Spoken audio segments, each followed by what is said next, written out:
He's reminding us of the fact that He is a good God, that He is a God of hope, and He is a God of future. And even when we feel failed, when we feel that we've messed up too many times, that God still loves us, and His love extends to us. So that's a wonderful thing.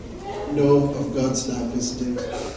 This morning we're going to hand over the pulpit to Pastor Shan, who's going to give us God's word today.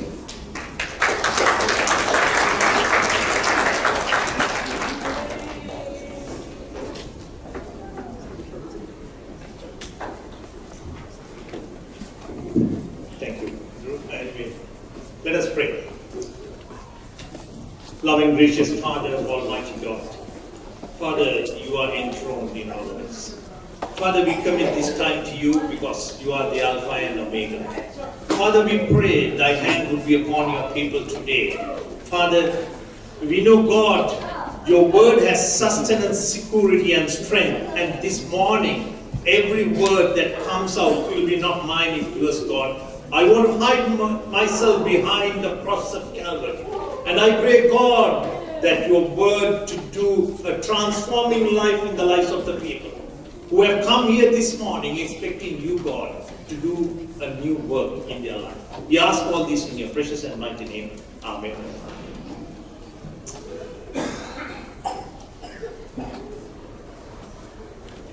Two years ago, on a February night, it's about 11:15, and I got a call. And when you get a call at that time, you must be expecting it's a foreign call, but it is a local call. And it sounded a bit distressing from the other side. And I know this guy, I have met him a couple of times, but he told me, Shan, is it okay if I can come and see you for about 5 minutes? Normally I take permission from my wife for everything. She's the boss at our place. I'm just there. Now, of course, I have 3 bosses. My 2 daughters, they are in control. I'm just there. But anyway, I took the liberty to say yes, and then I told her somebody is coming. She didn't say because I think she knew what's going to happen. Anyway, this person turned up. He walked into the house. He didn't say a word. Tears were coming down. And after some time, I asked him, and he told me that he's in a crisis. He's in a crisis. There was something he did which he didn't want to do. In life, is sometimes we do things we don't want to do and we get into a crisis. And anyway, I sat with him, I prayed with him, and he's not a believer. He's not a Christian. But anyway, he went away. But his situation was that it has gone to the courts because I don't want to go into details for obvious reasons. And it went into the courts, and I was able to get one of the lawyers to appear for him. And as often this was taken up at the magistrate courts, you know, you've got this court system here, magistrate court, county court, high court, and supreme court, and all. I don't know what are those courts are. But then, when he went to the magistrate court, I told him, we both prayed with him, and he said everything will be fine. Don't worry about it. That's the thing we always do. Somebody comes to us, we say everything will be fine. We pray and let them go. After the day was over, he rang me, and I thought some good news. But he gave me a bad news. What's that? The magistrate has transferred this to the county court. The difference between magistrate court and county court is county court, they have jurors. Because they make the decision. Here the magistrate makes the decision. Sometimes to advantage, sometimes it might not to advantage. Anyway, it went to the county court, and it took about 2 years. This year, February was the final hearing. And we were journeying with them. God didn't bring that person into my life by accident. There was a plan and purpose. God brought that person into my life, into our lives. Sometimes in our lives, we are worried about our things, always. Personal things, our family, our children. But we seldom have time for others. But this person came, and the last final week was a very crucial thing. And the last day before the final judgment, the lawyer and the barrister came to me and said, Shan, because the final week, right through, he drives us. He picks us up early in the morning, and we go to Melbourne. So we leave around about 6 o'clock, like going to work, and come back at about 5 o'clock in the evening, or 6 o'clock in the evening. So the day before the final judgment, the barrister and solicitor called me and said, Shan, can you bring your car and come? Because in the event, if he's found guilty and put behind bars, you might have to drive back. We took that. We were journeying with it. We felt it was our burden. We felt I was accused of something. To be honest, there wasn't a crime as such. But that's how life works out in people. You are at the wrong place at the wrong time. Some of you know what it is. But anyway, I called this person and said, I might have to drive you tomorrow. You know what he said? It's a fairly big four-wheel. I could have managed it. It's not a truck. Truck means I would have preferred to come. Anyway, it's missing to me. Anyway. So, I told him, and he told me, Shan, you can drive this back.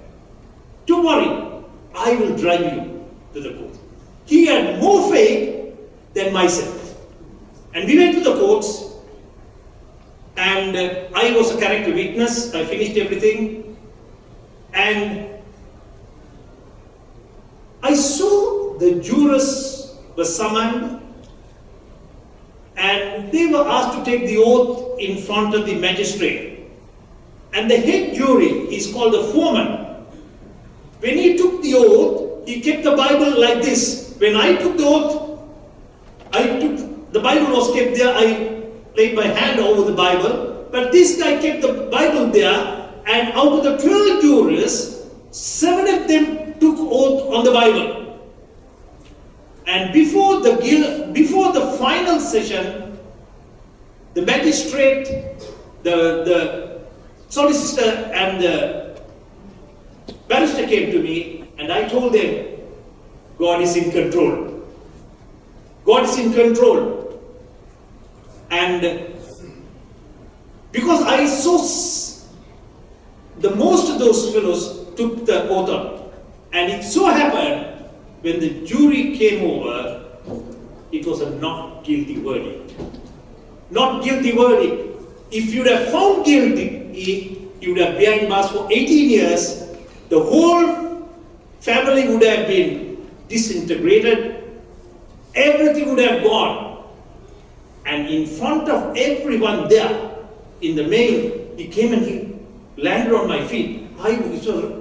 The barrister was he was not a believer. He said, what is he trying to do? He said, it's a customary thing. Of course, it's Sri Lanka. You don't need to. But, end of the day, we journeyed between 2 years, and finally, God has seen him through those challenging times. So some of you are here this morning, you think this is impossible. As we said, nothing is impossible with God.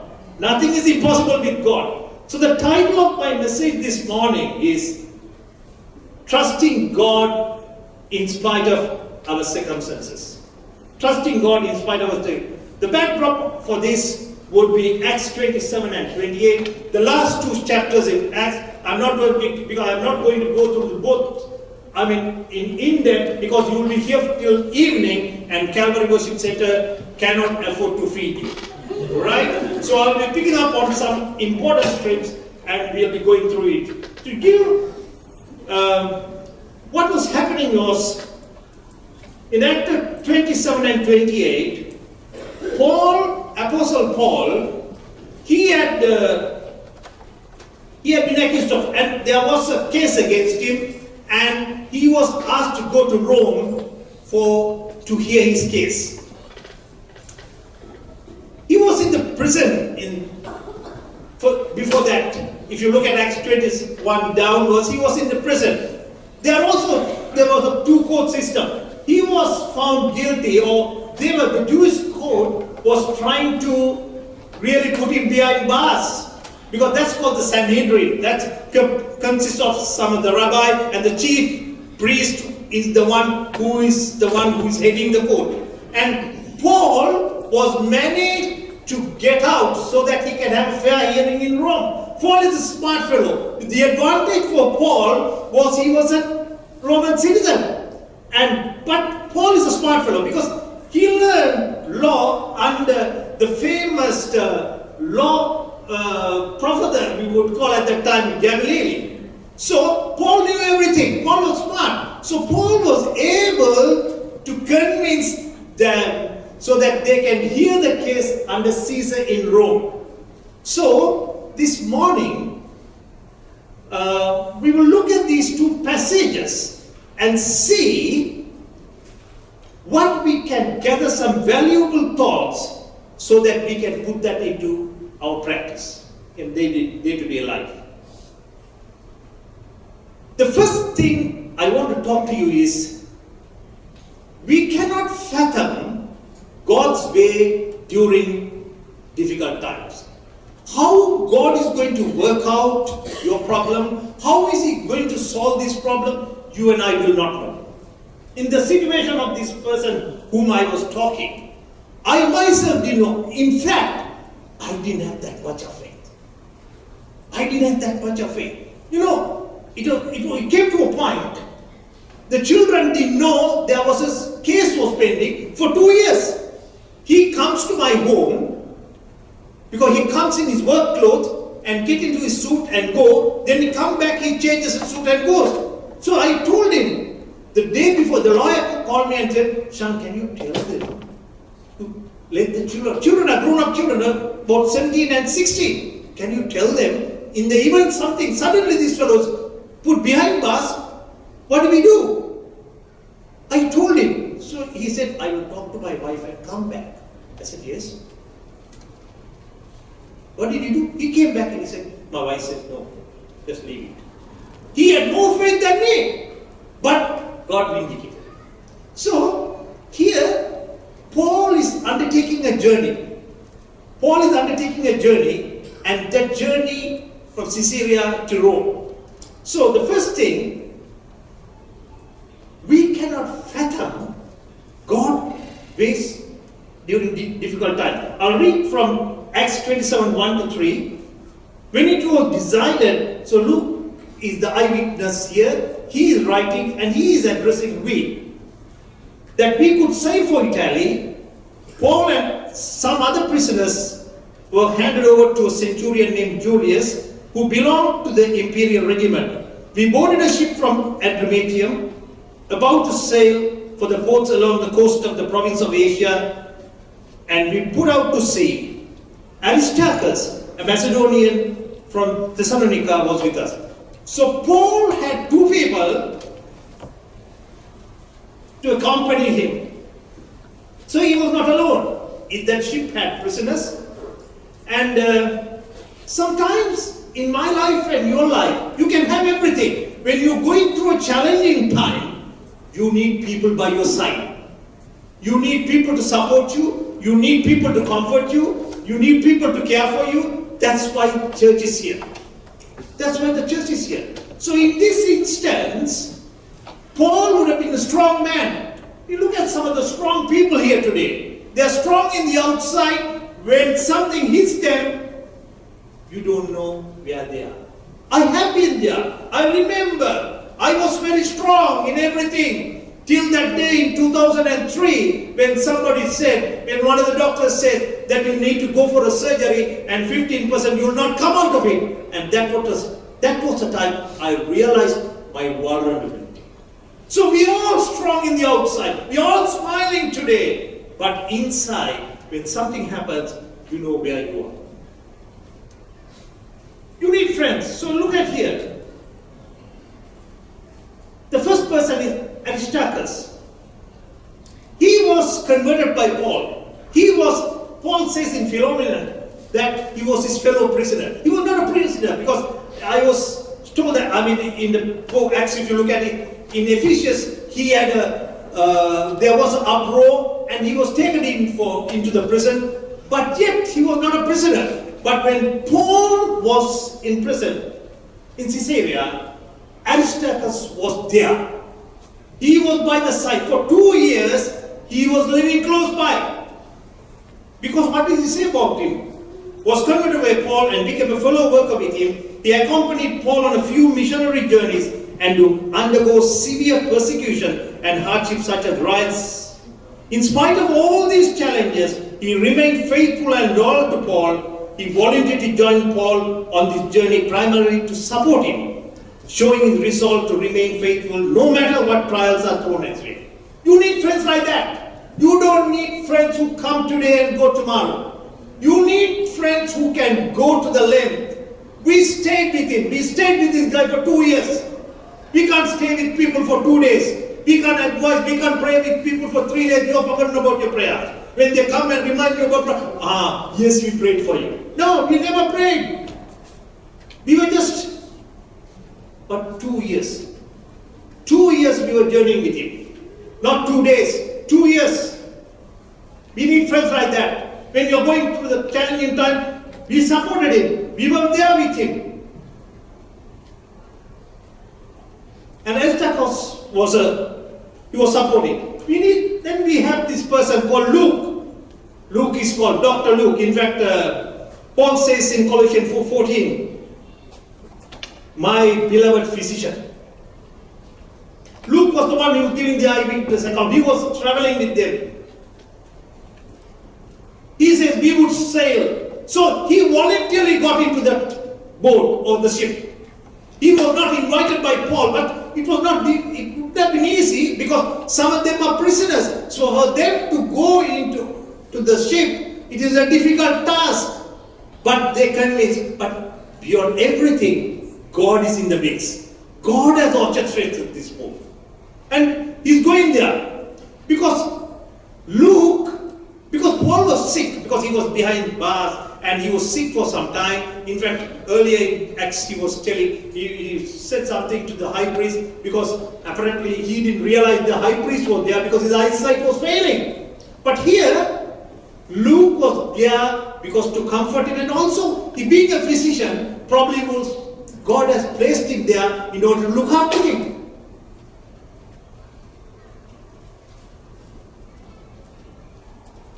Who are your friends? What sort of friends you need to have? In 1 Samuel 18:4, you had the story of Jonathan and David. King Saul was after David because he knew David was going to be the next king. And what was happening? Jonathan was Saul's son. But then he struck up a friendship with David. He knew Saul is the logical successor. He is going to be the next in the in the normal events. Jonathan would have been the king, but he knew that the anointing was with David, and he gave his allegiance to him. He gave his unstinted support to him, and he was a friend.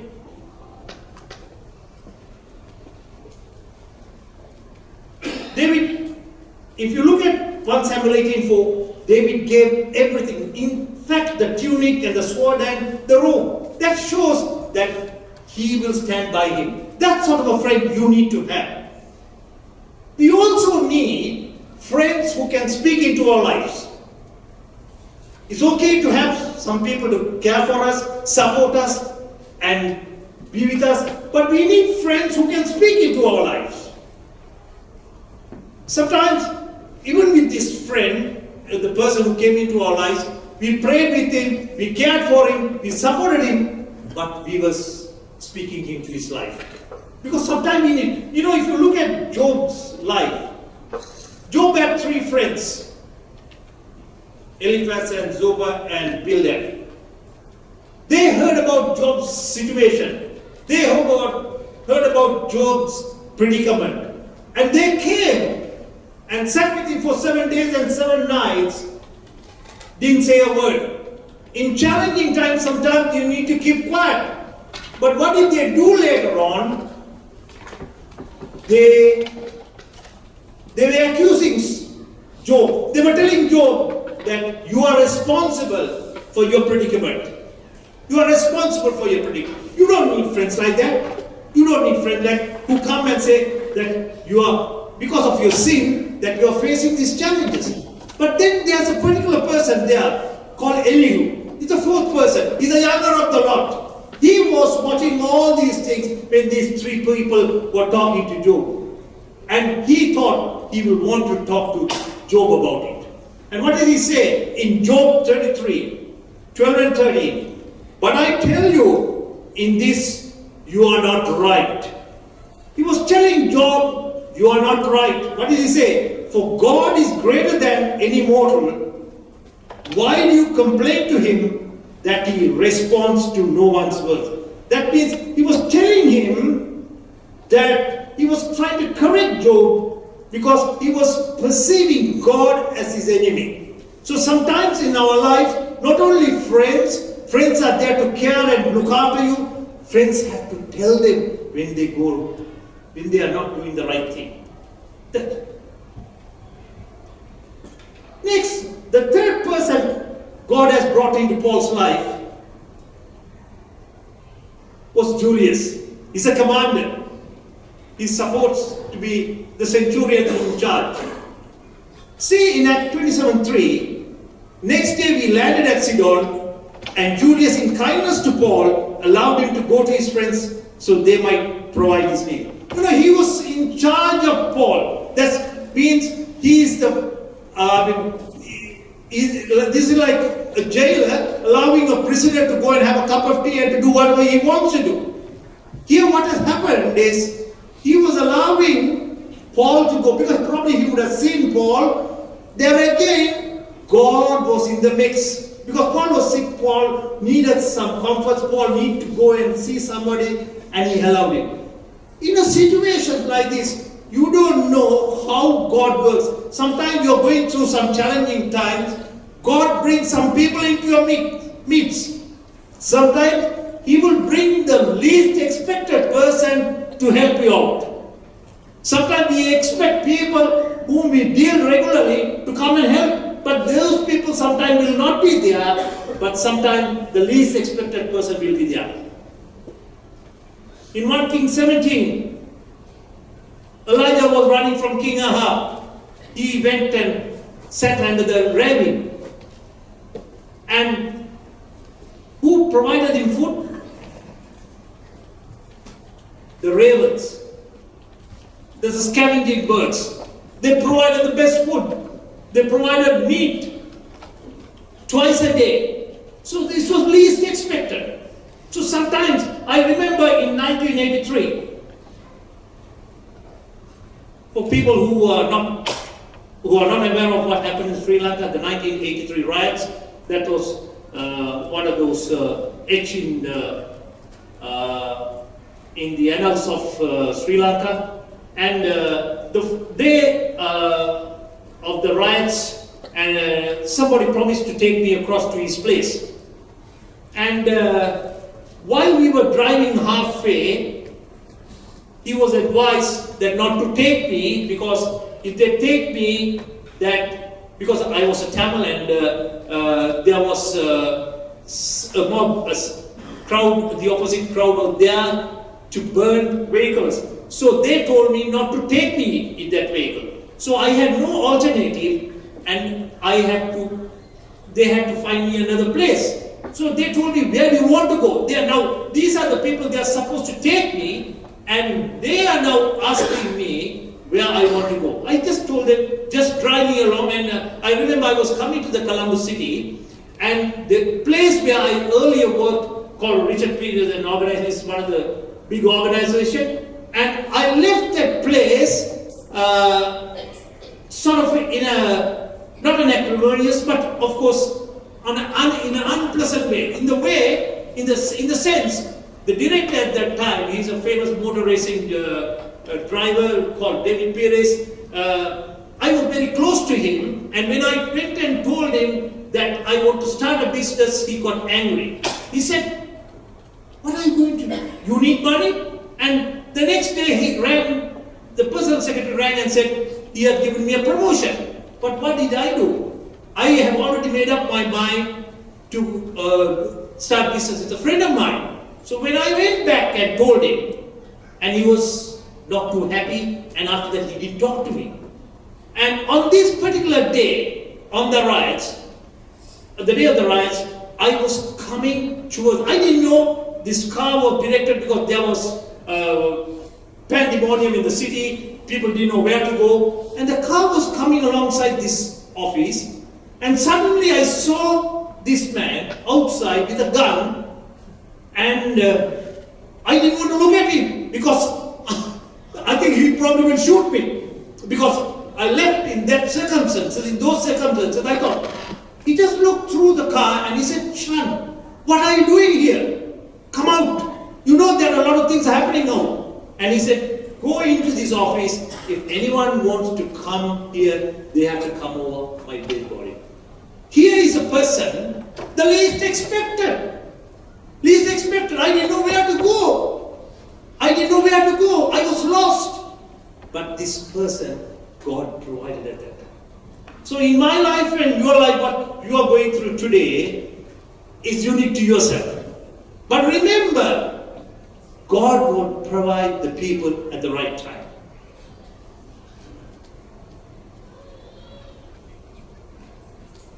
The second thing I want to talk, let godly wisdom to prevail during challenging times.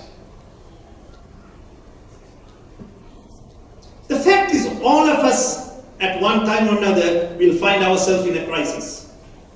Sometimes we cause our own problems. Sometimes others create problems for us.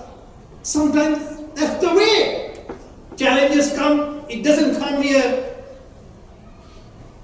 Some sicknesses, you don't know why it comes. But in those situations, you need to stay calm. Now you see in this chapter,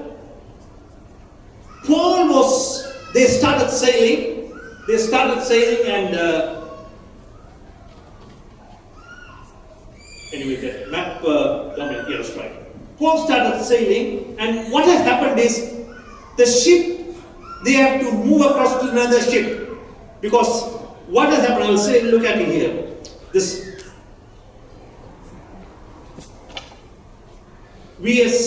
verse 5, when we sailed across the open sea off the coast of Sicily and Pamphylia, we landed at Myra in Lycia. There the centurion found an Alexandrian ship sailing for Italy and put us on board.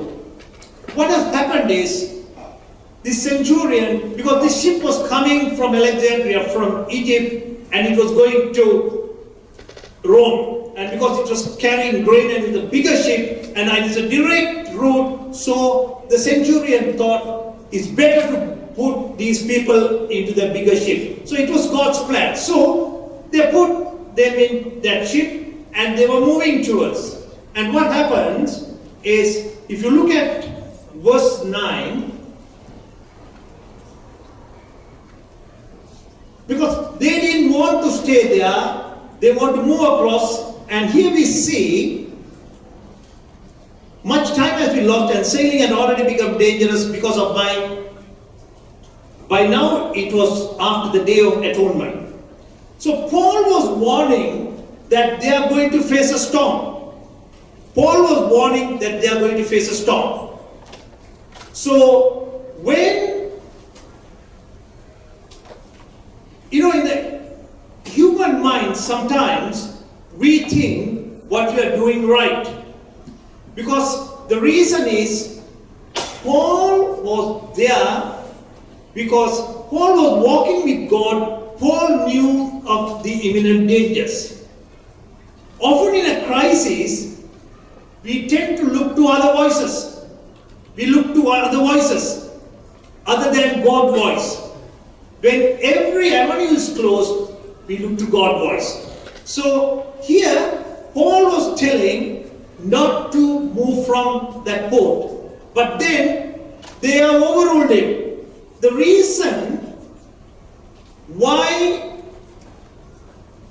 we tend to overlook godly wisdom, there are three things. The first thing is, we tend to look to the experts.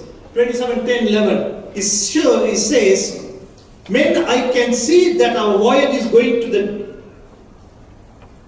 disastrous and bring great loss to ship and cargo and to our own lives."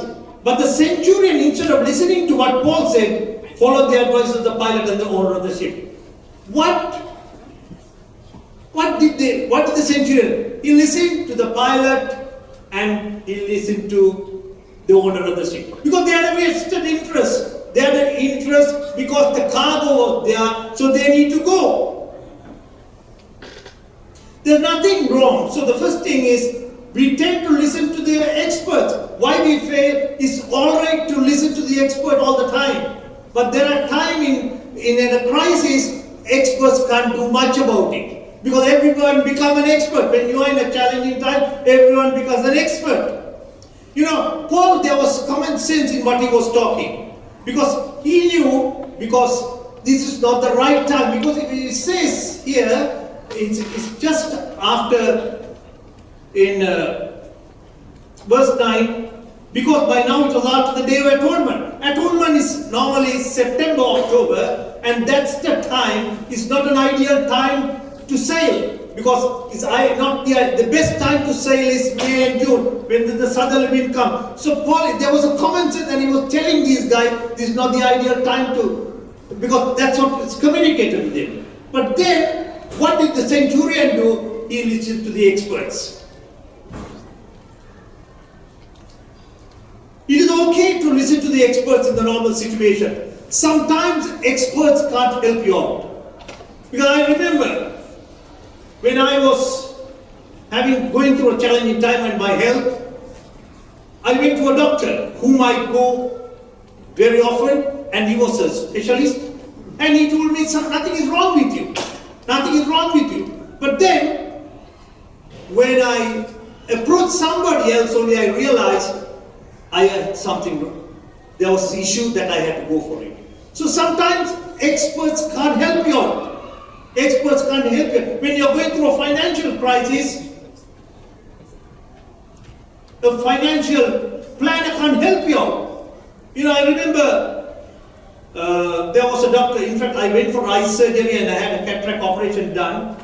And I went to this, I met this person and he asked me, "Which doctor did you go, Shan?"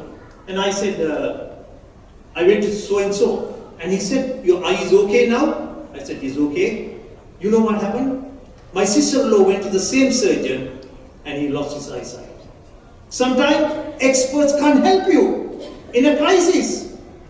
Experts can't help you. So here, Paul had godly wisdom. God was directing Paul. But what happens? They resort to the normal things.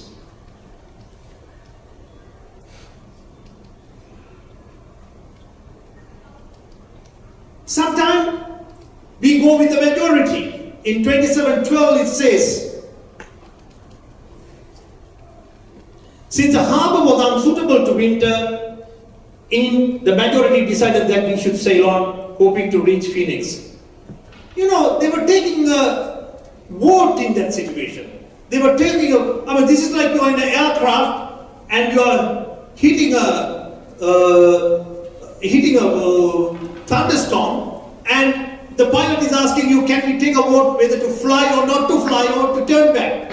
This is how this is. So here, They are taking a vote on whether to continue. Because you know why? Sometimes majority run the show. We go to the majority to lead us.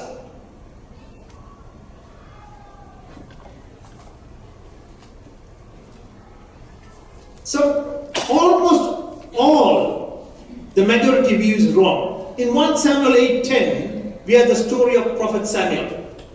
Prophet Samuel was the leader, and it was a time for him to abdicate this throne, and he had to give it to his sons. The two sons became the leaders. But they were not like Prophet Samuel. They were up to all sorts of mischief. And as a result, the elders of Israel came to Prophet Samuel and said, look here, we need a king. That was the time. Up until that time, Israel didn't have a king. So we need a king. So what happened? So Prophet Samuel was very distressed.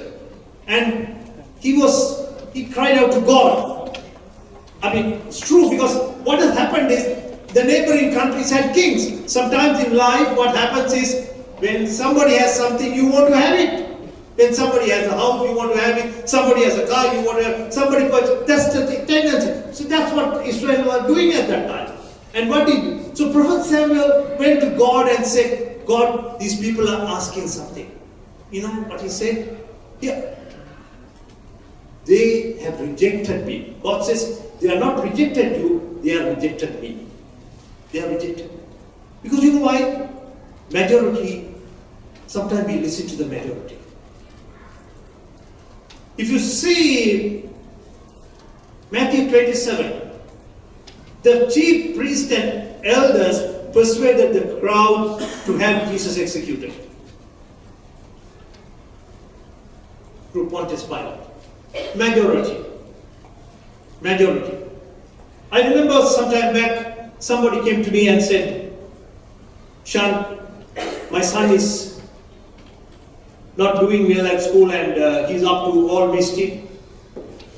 And I want to put him into a Christian school. Have you got any experience? I said, to be honest, my children studied at public schools, and except the last one, for the last 2 years, he went to a Christian school because that was the time I was recovering from my heart operation. I didn't have the time to take them across. So, after a couple of days, she came to me and I said, I spoke to a lot of people and they said to put them in a Christian school. That's fine. I said, I'm not in a position to advise on it. That's fine. But to see, after some time, he left school and he came and told me he was blaming the school. I said, end of the day, you know what is good for your children. You know what is good for your children. Sometimes, as parents, we listen to others and we go and put them thinking that they will do something. End of the day, your responsibility and mine to look after our kids. I mean, they can put, but the responsibility lies with us. Proverb 22 says, train up the children the way to go, even when they are old, they will not depart from it. So, even when they are old, they will not depart.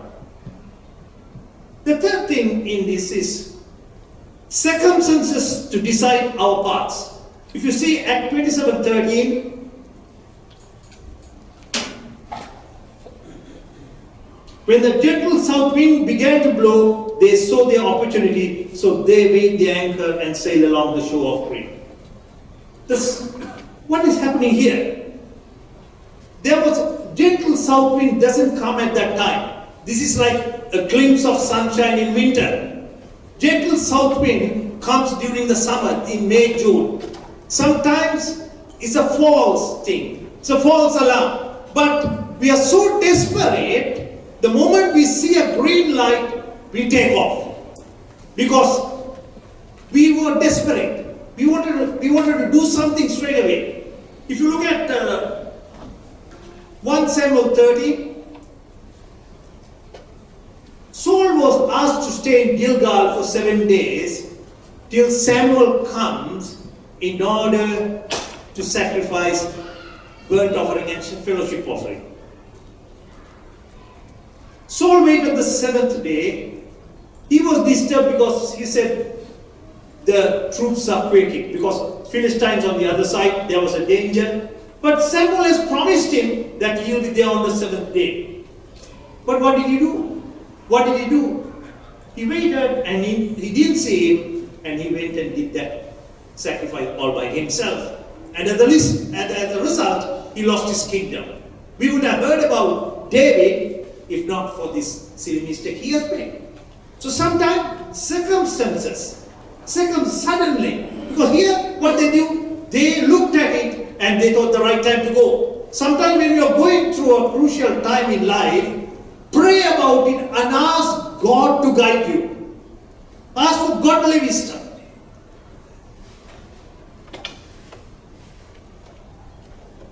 I remember we are going through a challenging time for the last 6, 7, 8 months.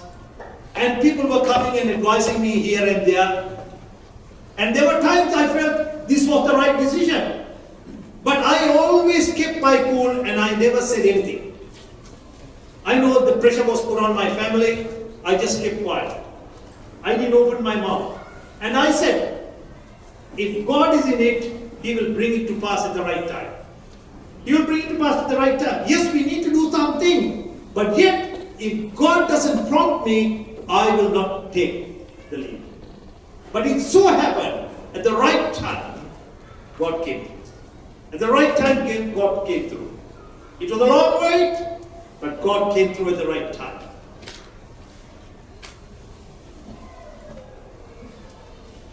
Genesis 18. Is there anything hard for God? Is there anything God telling Abraham? At the right time, next year, Sarah will have a son.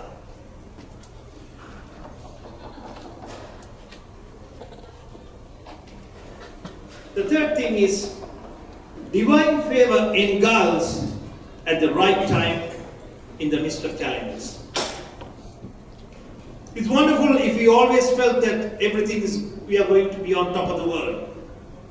I met a friend of mine the last few days, and he came to me and he said, Shan, I've been going to church, I'm doing everything, nothing is coming right.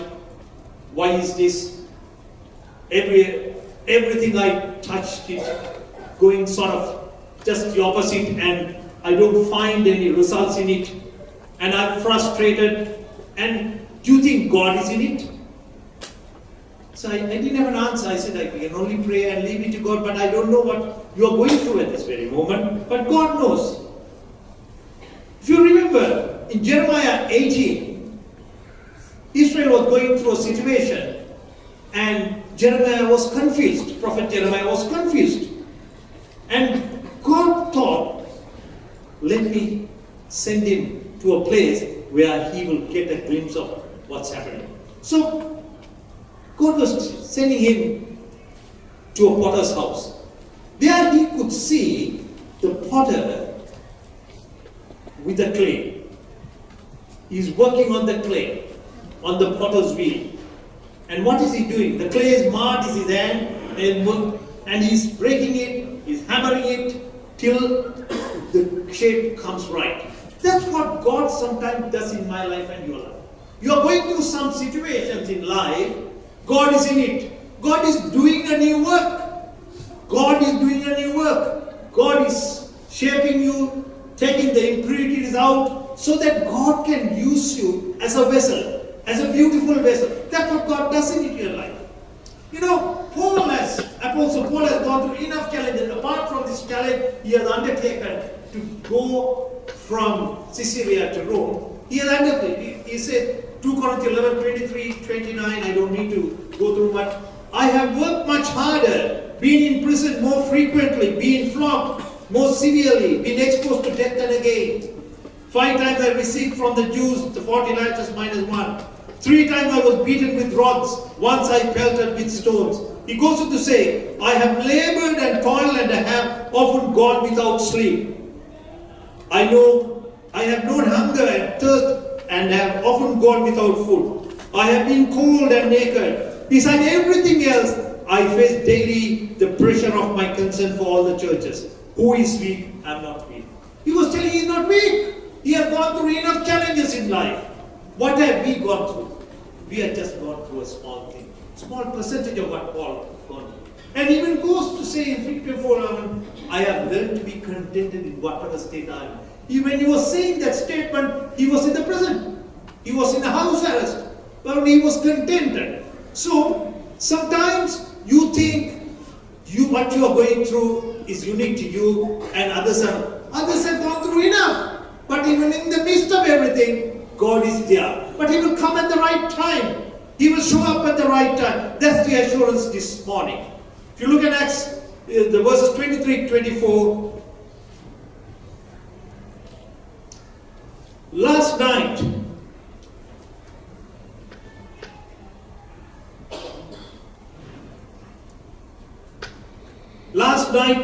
an angel of the God to whom I belong and whom I serve stood beside me and said, do not be afraid, Paul. You must stand trial before Caesar, and God has graciously given you the lives of all who sail with you. So keep up your courage, men, and I have faith in God that it'll happen just He has told me.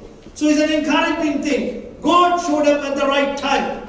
God came to and ushered this thing to Paul because God is in it. God comes at the right time. Ecclesiastes 3:11 says, God made everything beautiful in the fullness of time. Here we see in the previous scriptures, they were battered. Sun and stars did not appear for a long time. Sun and stars were the navigational equipment. Because those days they didn't have a compass. They had to depend on the sun and stars to go. These days we of course have the phone. With the phone you can do everything. Phone we can walk, phone we can bank, phone you can do everything with the phone. But those days they didn't have. They were battered.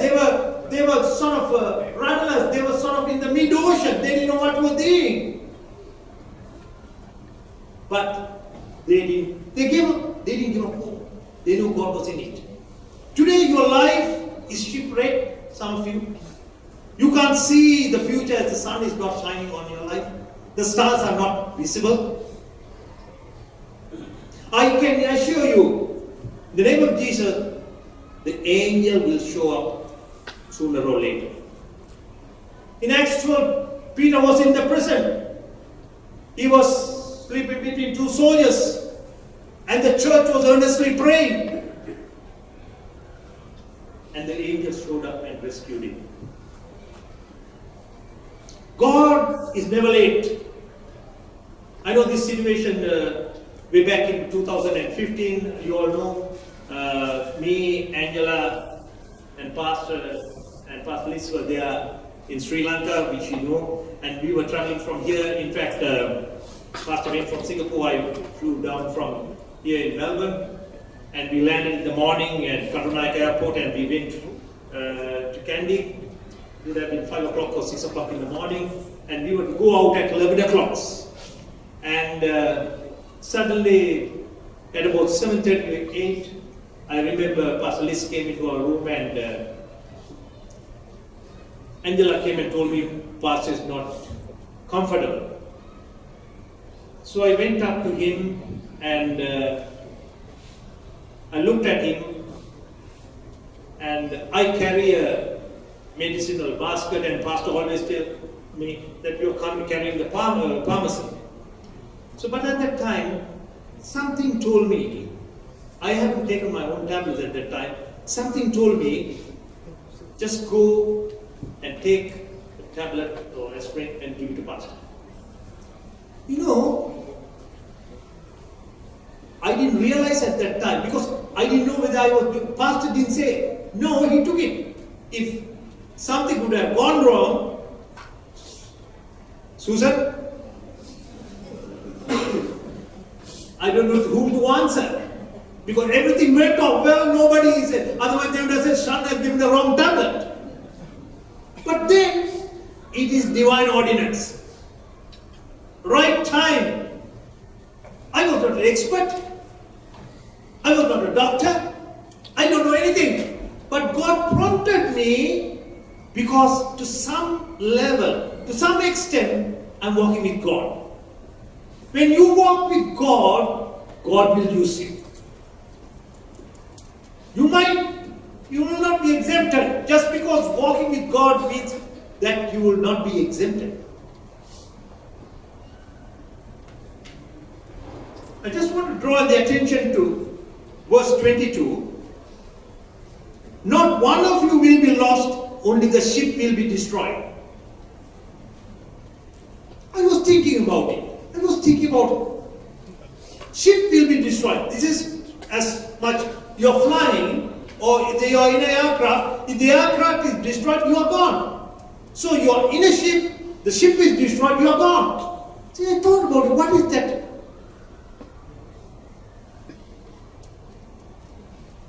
What is in it? What is it God is trying to speak to? What is Paul telling them? Ship had the precious cargo. That was the only mode of transport then. Because long distance only go by ship. And it was carrying the precious cargo of grain. Because grain was shipped from Egypt. Egypt is fertile because of the Nile is flowing there. And all the grain was going to Rome from Egypt. And Rome, they distributed free because they don't have anything. So because the Roman government wanted everybody to be nourished. So it was a very expensive cargo and everything. And apart from the prisoners, there are a lot of people who were traveling. And sometimes then I realized they were totally pinning their hopes on the ship. But God is telling, ship will be destroyed. Sometimes what you are going through this morning is, God wants to look at the ship.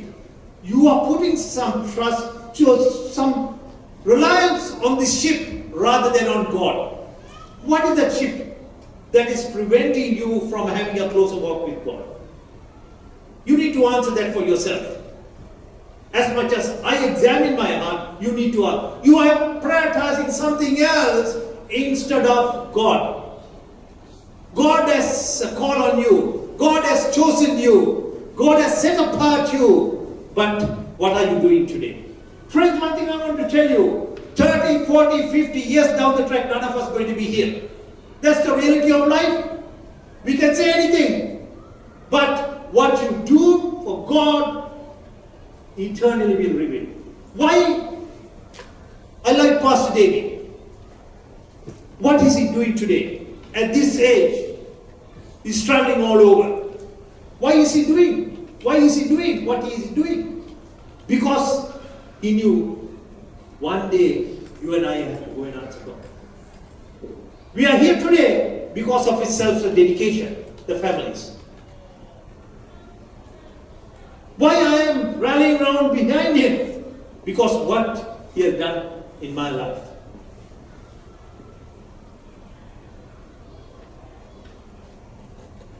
To have divine favor, you need to have faith and trust in God without wavering. Hebrews 11:6 says, without faith it is impossible to please God, because anyone who comes to him must believe that he exists and that he rewards those who earnestly seek him. You need to believe in him. It's just not. In what way you need to believe? You have to believe that he exists. And as a result, he will earnestly bless you. In times of trial, we should not hesitate to tell people to trust God like Paul. Some of you have been here and going through some challenging times at the present moment. Some have gone through challenges, but I assure you, God is not far away. And he will show up at the right time. Matthew 14:30, Peter was about to be drowned. Jesus came and picked him up. God will be there at the right time. And finally, God reveals his plan and purpose for our lives only at the end. God will not tell you what he has in store for you. God will never tell you, because if God give you the bigger picture, none of us will be here today.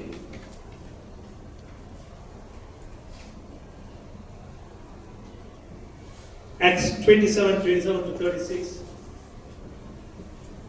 Here they could sense that they were approaching the land. So now their ship has hit in the sandstorm, and they are virtually grounded. And the ship appears to be somewhat out of the danger zone. Just before dawn, Paul urged everyone to eat as they went without food for the last 14 days. He also used his opportunity to take some bread and give thanks to God in front of them and broke it and began to eat. If you look at 35, you see, after he said to this, he took some bread and gave thanks to God in front of them, and he broke it and began to eat. They were all encouraged and ate the food themselves. Breaking bread is symbolic of God's unmerited grace and signifies the sacrifice Jesus made to the mankind. Everyone in the ship was encouraged, and it appears there were 276 on board. There Paul had the opportunity to minister Christ's grace and mercy to everyone, including the soldiers who were trying to run away. When the daylight came, the ship ran aground, and everyone reached the safety of the shore, an island called Malta. So, Paul is using this opportunity to minister God's grace and mercy. Through every challenging time, Paul was able to minister. So every challenging time what you are going through, sometimes, I always say it's twofold. One is to increase your faith, the other is to use it as a testimony to touch others' lives so that God's name is glorified. Paul and fellow prisoners and others on the ship were never intended to travel on land in the small island. Malta was not in the picture, because when Paul undertook the journey with the other people, Malta was not in the picture. They were heading towards Rome, but God has other plans. That's why they landed at Malta.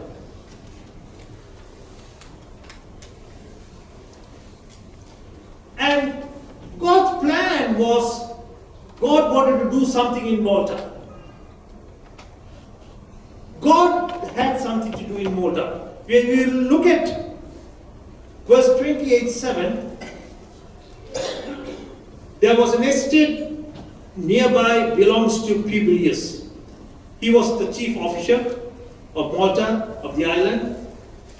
He welcomed us to home and showed us generous hospitality for 3 days. His father was sick in bed, suffering from fever and dysentery. Paul went in to see him, and after prayer placed his hands on him and healed him. When this had happened, the rest of the sick on the island came back here. You know what happened there? God had a plan, because God brought Paul into that place in order to touch and heal this person. You know, it's very interesting. The dysentery they were talking about is out of a bacteria from the goat's milk there. And the symptoms are they have fever and they continue to have the relapse. Luke was there. He was a doctor. He's an expert. And he was telling that by normal medical means that cannot be healed. And Paul, because of the power God has given him, he was able to heal him. So God's plan was, Paul was brought there because of to touch the lives of those people. You know, Malta is a Christian nation today. And if you look at it, because Paul's visitation, most of them are Christians. I think it's a Roman Catholic nation, whatever it is, God has touched their lives. You know, if you look at this whole journey, in Acts 23:11, God told Paul that you will testify in Rome as he had testified in Jerusalem. Paul also wanted to visit Jerusalem, Rome. Paul, because in Rome 1:13, he wanted to proclaim the good news because he knew there was Gentile. So Paul had this heart to visit Rome. And Paul had this, God also had said, you will visit. But God never told Paul that will be an easy passage. He never told about the storms. He never told about the shipwreck. He never told about what's going to happen in Malta. He never told that he will be going to Malta. But God, in His sovereign plan, planned all these things so that He will go to Rome via these things. So, what is His talk to us today? God has a plan for your life, but you have to go through challenging times. See, He ultimately reached the destination. He ultimately reached the destination. But He has to go through every challenge. But through all these challenges, He says, none of the lives were lost. God has taken. So you are going through a challenge this morning. You don't know whether God is in it, but I want to tell you God is in it. God has a greater plan for you. God wants to accomplish something through that. You will not know why God is doing those things. I look at my own life, and when I gave my life to Christ, I wanted to go back to my native land. I wanted to talk to my people. I was reluctant. But then it so happened one day Pastor invited me to come to Sri Lanka. And that was the time that the worst troubles were there. And Pastor told me, Shan, it's not easy to go. We had to get defense ministry permission. And also, I will be reluctant. I don't know. If you're keen, you can come. Because you being a Tamil, I don't know they'll give you permission to go across to the north. I said, yes. It's 2 years after my surgery. I agreed. We got the defense ministry permission. I went to Pastor Sam's church for a youth conference. And there, we had a session and I had to share something. And there was curfew at 8 o'clock in the evening. And we didn't have the facilities of, we can't carry mobile phones. We can't, because the 2A batteries are prohibited. And you had to get defense ministry permission because the Tigers were using that battery for Claymore attacks. So I had to take the battery from Pastor Sam. And he gave me a driver to take me. So when I sat with him, he asked me, do you know me?